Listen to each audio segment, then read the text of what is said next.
The only thing harder than starting a hemp food business in 1998 was doing it as a guy with a ponytail. Like there was just so much stigma against hemp and confusion between hemp and marijuana and the starting of a new industry. And me being a high school dropout entrepreneur, like the odds were against us to lose. People would literally, the first number of years in business, people would just laugh at us at trade shows and events and laugh. No, I don't do hemp. No, I don't do that, and like, it was commonplace for that to be happening. So yeah, it was it took us 5 years to get to our first $1 million in sales. And those first 5 years were literally impossible.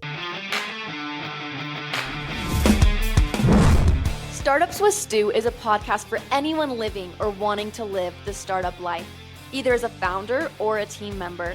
Your host, Stuart Draper, was a 9-time Inc. 5000 honoree before age 40. This show dives deep into the exhilarating world of entrepreneurship with guests that are seeking advice from Stu for their startup or business owners that want to share their entrepreneurial journey. Listeners always walk away with actionable ideas of what to do to take their startup to the moon.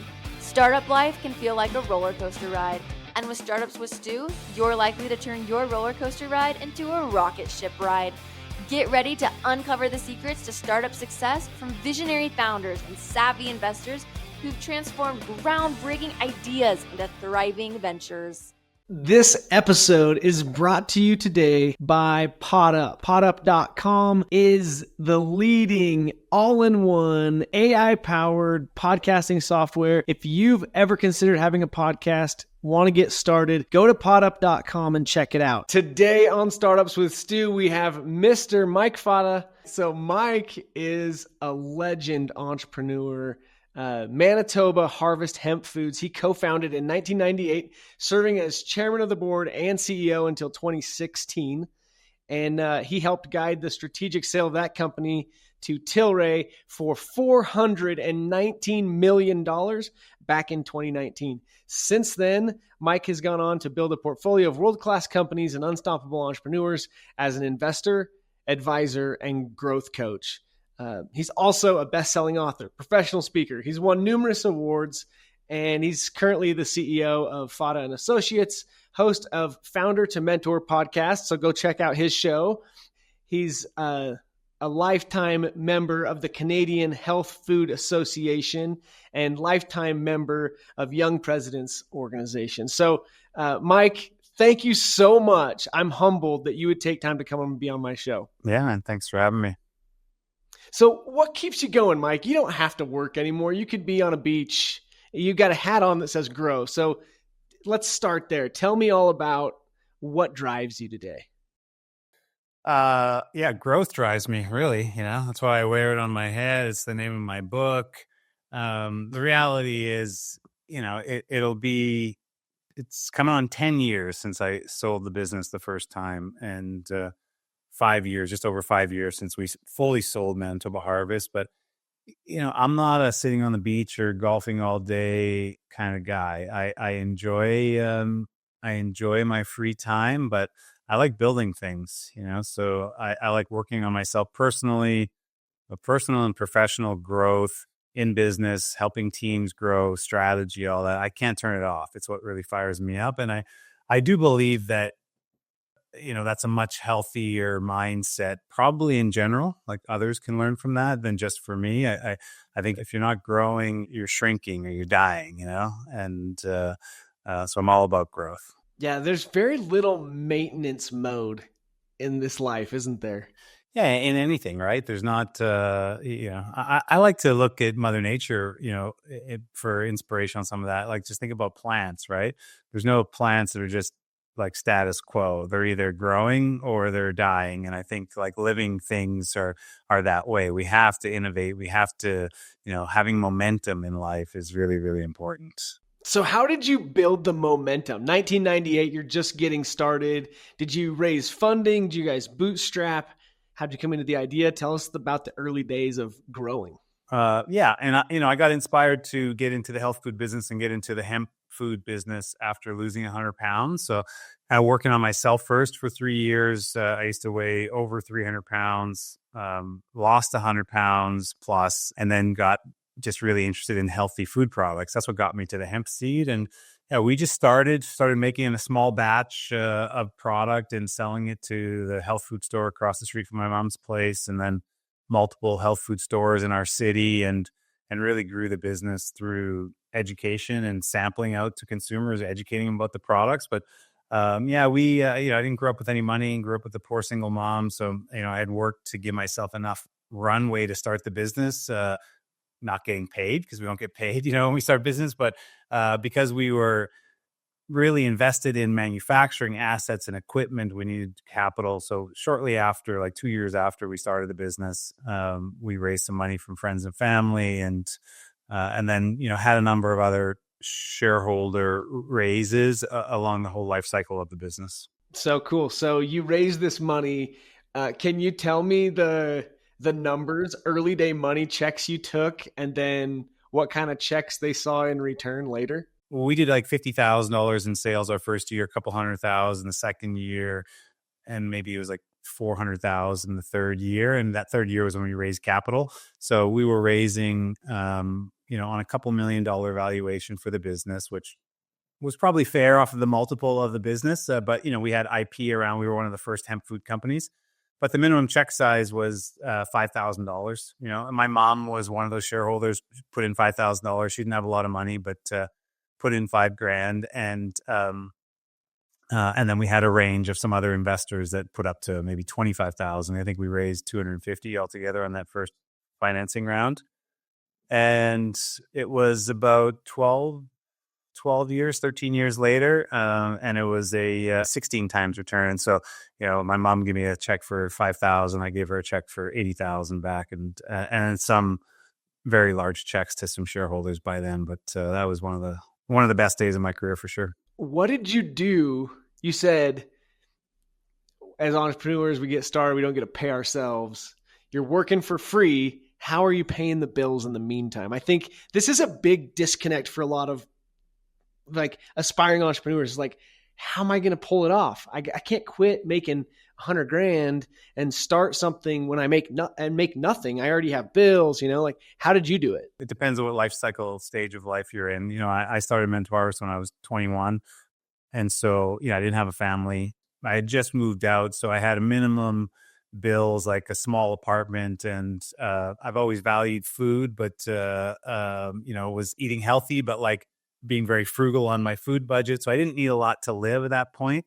And I had been working construction before that for several years. Like, I'm a high school dropout. So I was already in the workforce for 5 or 6 years before I started the business, and saved up enough money for what I believed was over a year, maybe like 18 months worth of monthly bills. I did work actually when we first started the business for the first like 6 or 8 months.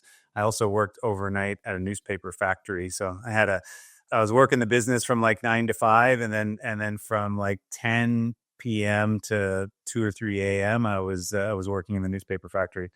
But obviously people that are at a stage in their life where they have family or they have kids, they need to make sure that cushion is there to give themselves enough time to get the business off the ground and running. What you find a way to afford the life that you have to live in order to be able to later afford the life you want to live. Yeah. And I think that's the beautiful thing about entrepreneurship. It's the beauty of entrepreneurship, and it's also the biggest challenge of entrepreneurship. There's not just one way to do things, right? Mm-hmm. Like, people say, oh, you have to go all in on your entrepreneur journey. Well, actually you don't. You can start out and be a side hustle doing something if you have a job, because you have other commitments, and then if it takes off, like go all in. Or you could just start out and go all in right off the bat. Like, there's not one path. Like, there's multiple paths in entrepreneurship that lead to success. That's the cool thing. And actually now, just having so many conversations with so many founders over the last 4 or 5 years, you see how, that their success comes from a lot of different ways, and Mm-hmm. there's not one kind of blueprint. You had the final sale for you in your second bite of the apple, as they call it, in 2019. When that happens, like, Did you just go straight into, I'm going to invest in entrepreneurs and that's the way I'm going to like invest my money to put it to work? Like, what was that like? And then I want to jump into like what you look for in founders that you do invest in. But first, just like, what was your financial plan after you had the big check? Yeah, thankfully, with the first part of the sale, selling majority of the company, I already had experience a little bit with like financial management because I didn't know a lot about that before, right? And when you do get a liquidity event, you have to figure out what to do with your money and how to make more money and preserve that, protect that capital, and a lot of things you don't think about until you kind of get to that point in life. If you do get to that point, so I had some experience already for a number of years, kind of working on that.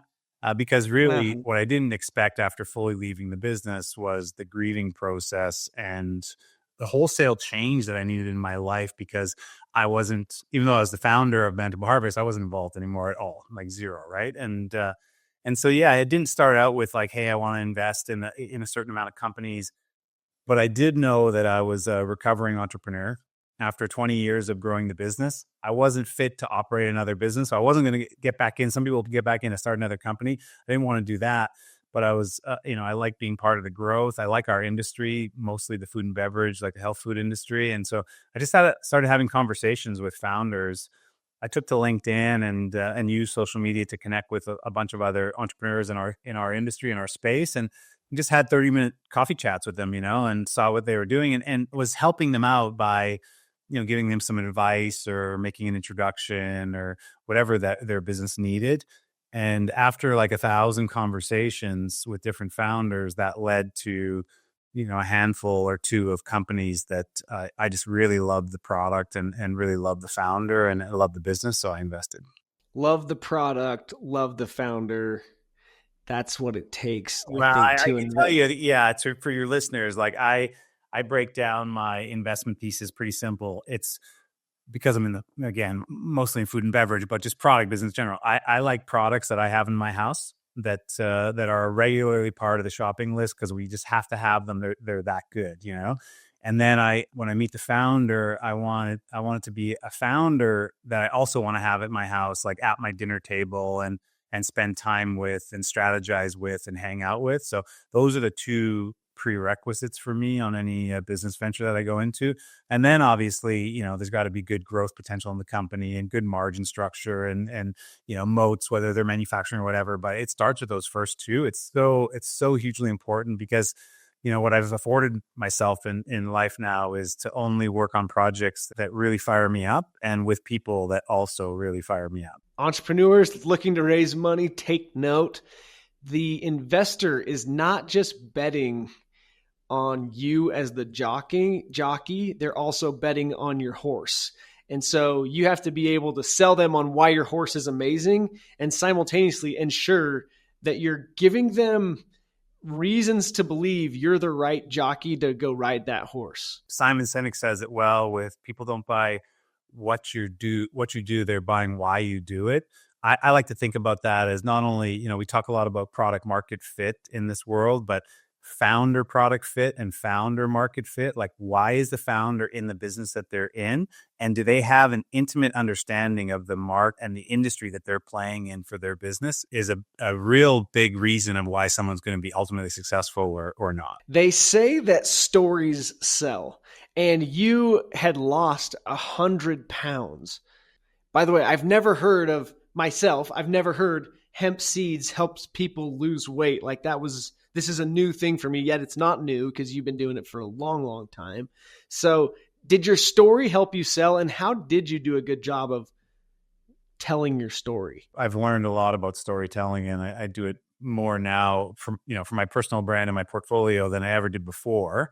But yes, I went on a health journey. I lost the weight. I actually went on a no-fat diet first and learned the hard way about the essential fatty acids, omega-3s, and those healthy fats, which hemp seed has. It's one of the king or queen of essential fatty acids. So I learned about hemp through just studying nutrition, and when I realized that it was a really healthy food choice, not only for healthy fats but also plant-based protein, and it tastes really good. It tastes like a sunflower seed. For people haven't tried it yet, I fell in love with it personally and thought, hey, this is going to help change the world. Like I can introduce this to other people. It really was helpful for me to share with people. Hey, I used to be 300 pounds, and I say a picture, my 300-pound picture of me. A picture is worth a million tons of hemp heart sales. Like people get the picture and say, "Oh, wow, you are really into health. You've had this health journey. I could see it from your documentation of your story." And that, makes me a more authentic founder, which brought people into our business, into our brand, to then experience the product and fall in love with the product. And so, yeah, I'm a big believer in storytelling. We talk a lot about it in entrepreneurship now, again, as a personal brand, as the founder, personal brand, but also, sharing the story of the business, because I think it's the differentiator and can separate you from the other competitors in your space. There is a great public speaker on the subject of storytelling for businesses. Her name is Kendra Hall. If you have a minute, go check out kendrahall.com. This episode is not sponsored by her, obviously, but I just wanted to share her. I have really enjoyed her messages around the power of storytelling to help Well, if you want another one, and he's actually in one of my portfolio companies, but Jake Carls from Midday Squares. Go and check out Jake.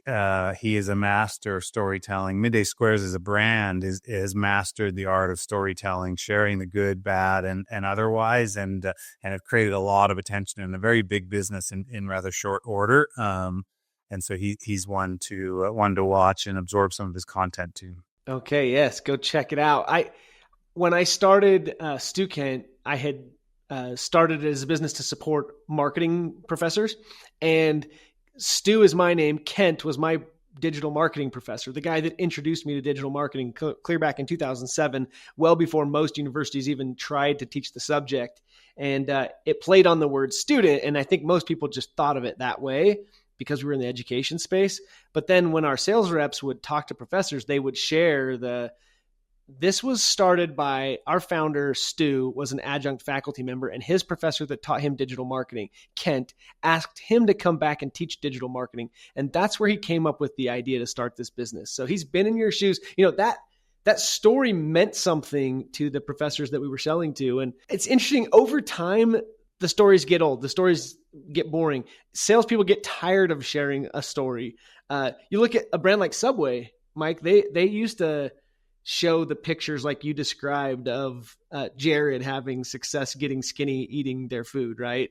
Until I think he got arrested for being a child molester, and that didn't end well for that brand. But so you want your story to be a positive story, obviously, for the business. But you said it there, like job of an entrepreneur is not only to know what story to tell, but it's actually getting really good at telling your story 1,000 different ways, I tell people, we grew $100 million business in the health food space over 20 years. That the thing that really got me was that was less than 2% of households in Canada and the US, our two biggest markets. So $100 million business, 2 decades of telling our story every day, and loud and proud and much bigger as the company got bigger. And like 98% of people in Canada and the US never heard of us, or just didn't have, right? It kind of gives perspective of because sometimes we feel like, oh, I've already shared my story, or, especially on social media, if it's a founder personal brand, they're trying to break out to their business that way. Yeah, I already told my story.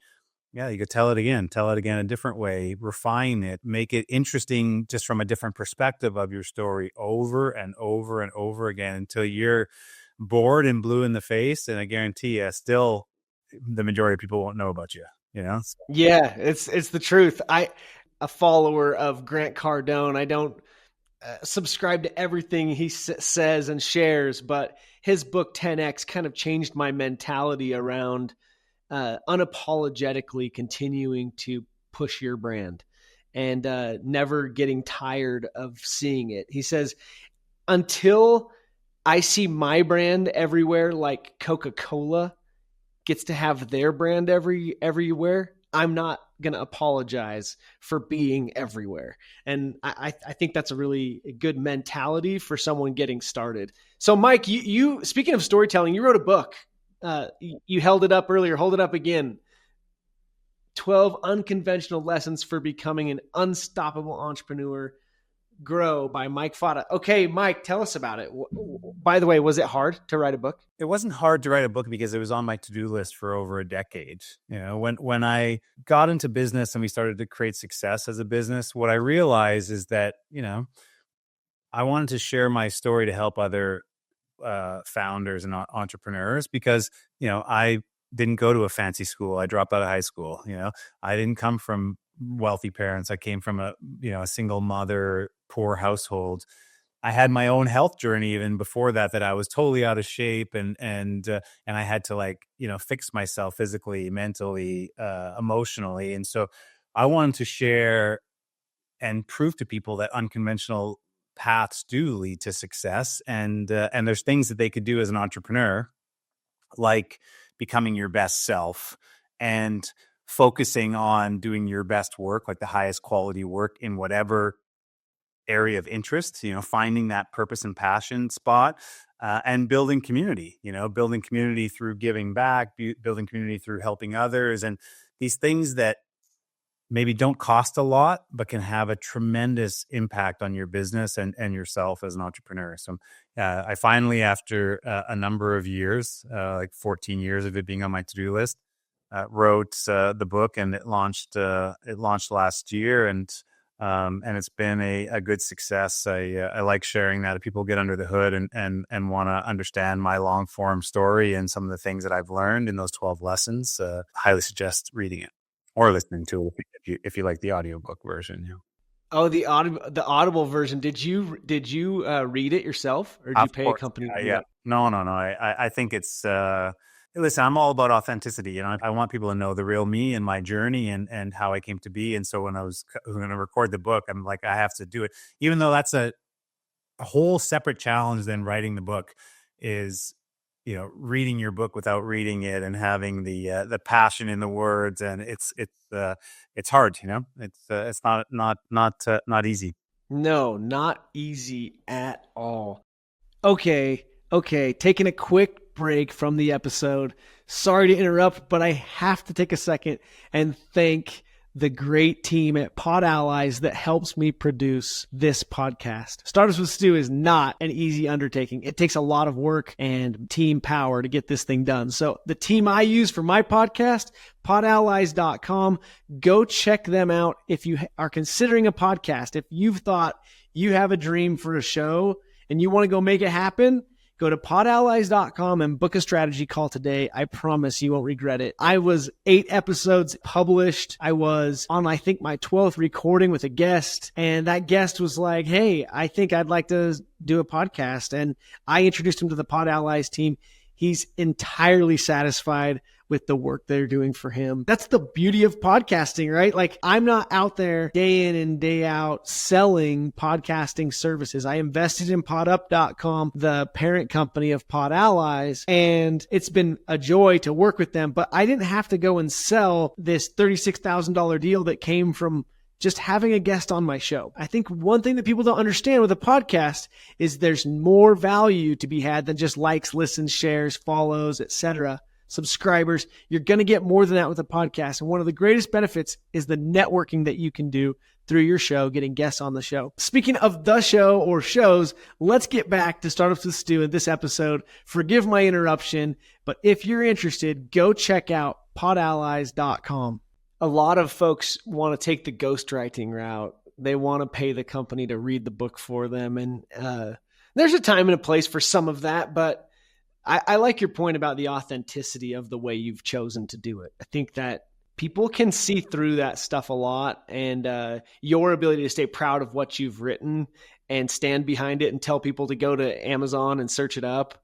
Go search up Grow by Mike Fata. You got to go check it out now, right? Now that you're listening to this and hearing the amazing story that he has. Mike, you sold your business 2 times through, I'm guessing, was it private equity the first time, and then they paid you to stay on as a continuing owner, but in a minority stake. Is that right?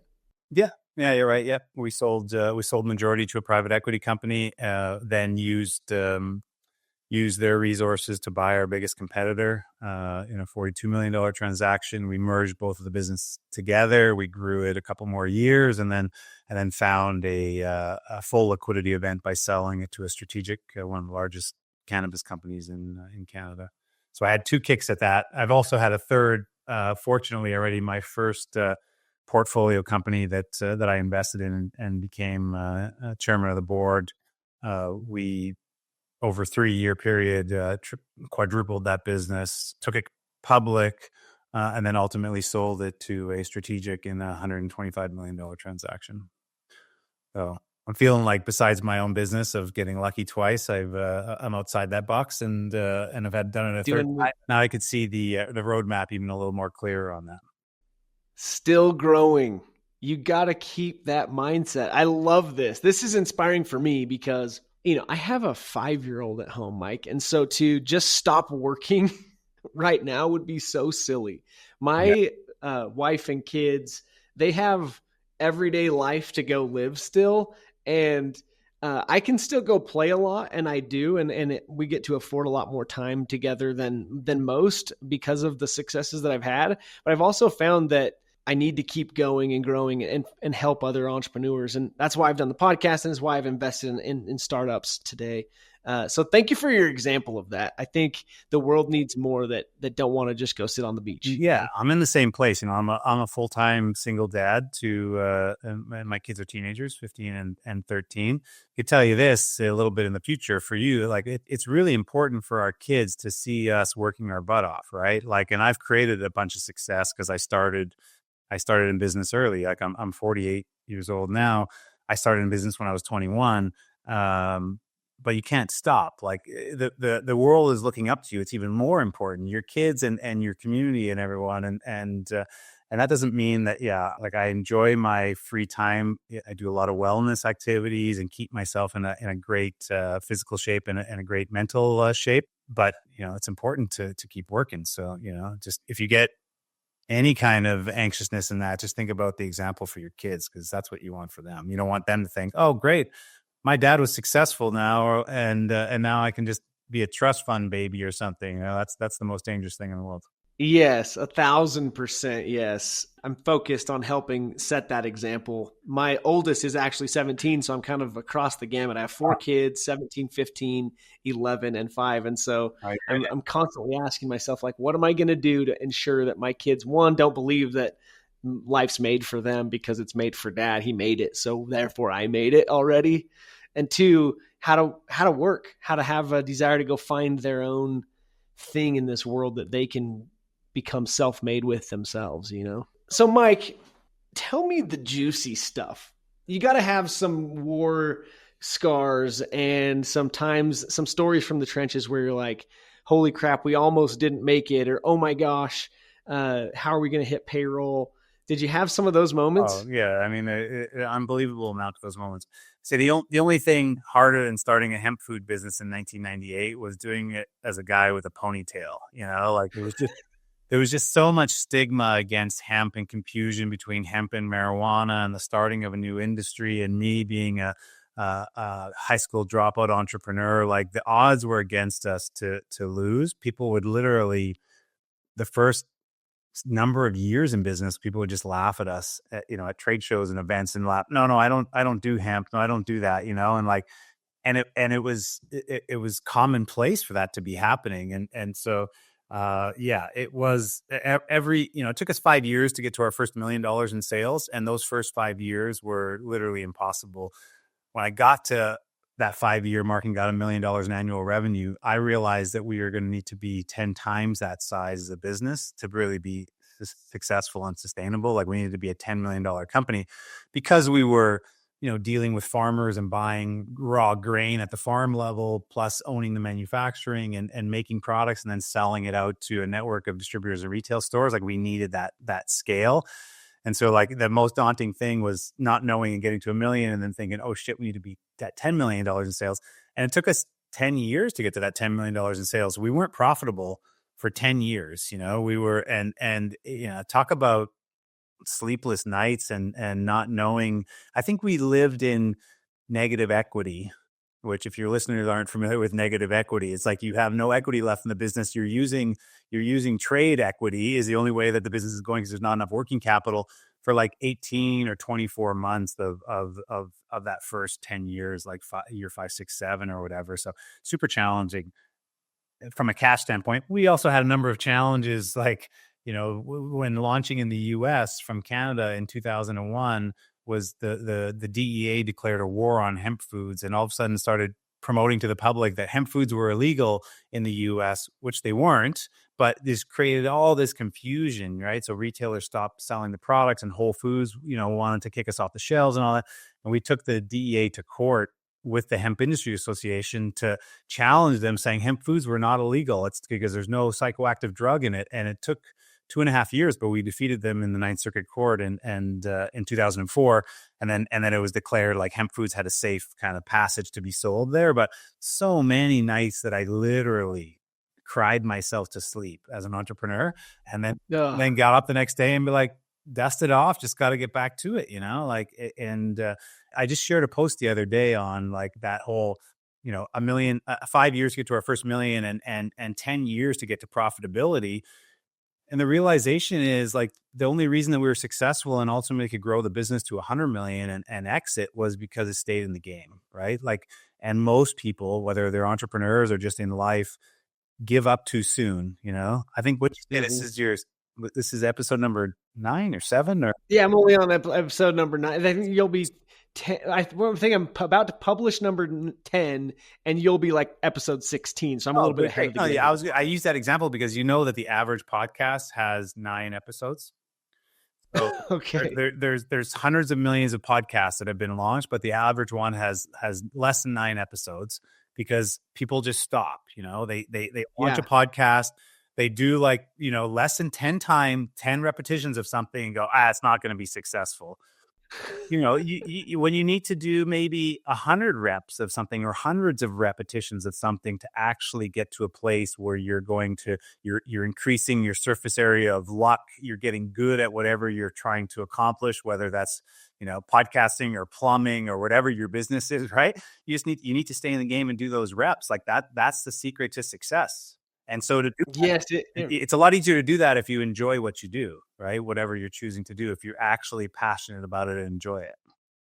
Absolutely. I think you have to, when I look at entrepreneurs to invest in, that's one of the questions I'm asking myself is, are they passionate about this, that they're not going to go quit on me, that they're not going to give up when things get hard? Because things get hard. Dude, you hung on for 10 years to get to profitability. Like that is grit. That is what Steve Young calls in his book, QB, My Life Behind the Spiral. Steve Young, the football player, quarterback, says the word is stick-to-itiveness. The ability to stick to it. When things get hard, you can stick to it. Stick-to-itiveness. Guys, I think Mike is a great example for us of someone who has stick-to-itiveness. So who helped you decide to stick with it? Is it from were you born with that? Were there good examples around you, cheerleaders that said, hey, keep going, Mike? I think growing up poor, I had the survival instinct. We didn't have a lot of money, knew you had to make something out of nothing. That's really what entrepreneurship's all about, right? Making something out of nothing. And so, my mom was a good supporter and mentor of mine when I said I wanted to drop out of school, like high school, because it was a big social club. And as an overweight kid, I didn't fit in. She's like, okay, well, drop out of school if you can start working, And so I started working. When I launched the company, she was in the retail end of food, working at Shoppers Drug Mart, and helped me like understand how pricing a product worked, all the way from kind of product all the way through retail and promotions and different things. And she gave me probably the biggest gift outside of support was reaffirming to me that one of my strengths was to see things, like call it that imagination or that vision, but vision things far into the future and break it down into the hundreds or thousands of steps to get there and actually walk that path. And so, I'm a big believer in support starts at home, like community starts at home. And I had one of the best mentors with my mom and then expanded that as we grew in the industry to find some really, really talented mentors that helped me in, discipline specific sales, marketing, operations, and finance to grow our business over the years. You said that you get good people around you. I can't preach that enough, how important that is. I believe that if you're not profitable till year 10, you must have had a finance genius on your team. If that was, or was that you? Were you the person that helped figure that part out? Because my mom was an accountant. And so even though I'm a high school dropout, numbers are in my genetics. Like I've never had an issue with math. And it's definitely one of my strengths. So I came at our business probably more of the at start, more of the back of the house CEO. Like finance was intuitive to me. I wrote our business plan and financial workbooks and cash flow and balance sheet myself thousands of times, literally over the years, iterations of it to really get to a place where we were living the plan, especially in the times. And operations became also more natural to me. I had to grow as an entrepreneur really in the front of the house, like sales and marketing is being an overweight, nerdy kid from before. I had to push myself to get on stage, get in front of customers, tell our story loud and proud. And that's more of a learned skill.